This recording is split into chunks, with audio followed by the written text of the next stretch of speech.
We didn't need help, but I was really testing. I wanted to. NATO এর মিত্র স্পেনের সঙ্গে সব বাণিজ্য সম্পর্ক ছিন্ন করার নির্দেশ ট্রাম্পের। ন্যাটো সম্মেলনে প্রেসিডেন্ট ট্রাম্পের স্পেন নিয়ে বক্তব্যের জেরে ন্যাটোর বর্তমান সদস্য দেশগুলোর মধ্যে এক চরম উত্তেজনার সৃষ্টি হয়েছে। তুরস্কের আঙ্কারায় অনুষ্ঠিত ন্যাটো সম্মেলনের মার্কিন প্রেসিডেন্ট ডোনাল্ড ট্রাম্প স্পেনের বিরুদ্ধে কঠোর অবস্থান নিয়েছেন। সম্মেলনে ন্যাটো প্রধান মার্ক রুটের উপস্থিতিতেই ট্রাম্প স্পেনকে ন্যাটোর সবচেয়ে বাজে অংশীদার হিসেবে অভিহিত করেছেন। পরিস্থিতি এতটাই গড়িয়েছে যে প্রেসিডেন্ট ট্রাম্প স্পেনের সঙ্গে সব ধরনের বাণিজ্যিক সম্পর্ক বন্ধ করার জন্য তার ট্রেজারি সেক্রেটারিকে নির্দেশ দিয়েছেন।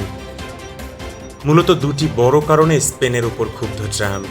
প্রথমত, ন্যাটোর নতুন প্রতিরক্ষা লক্ষ্যমাত্রা অনুযায়ী দেশগুলোকে তাদের জিডিপির 5% প্রতিরক্ষা খাতে ব্যয় করতে বলা হয়েছিল, যা স্পেন পূরণ করতে ব্যর্থ হয়েছে।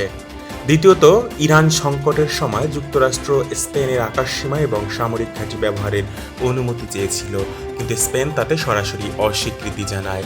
ট্রাম্পের মতে স্পেন ন্যাটোর কোনো নিয়মই মানছে না, তাই তাদের আর বহন করার কোনো প্রয়োজন নেই। এই ঘটনাটি ন্যাটোর ভবিষ্যৎ এবং আন্তর্জাতিক সম্পর্কের উপর বড় ধরনের প্রভাব ফেলতে পারে বলে মনে করছেন বিশ্লেষকরা।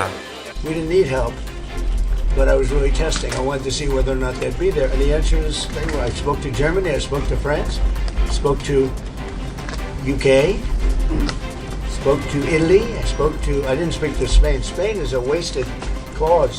We don't want to do any trade business with Spain anymore, by the way. I'd like you to cut it off.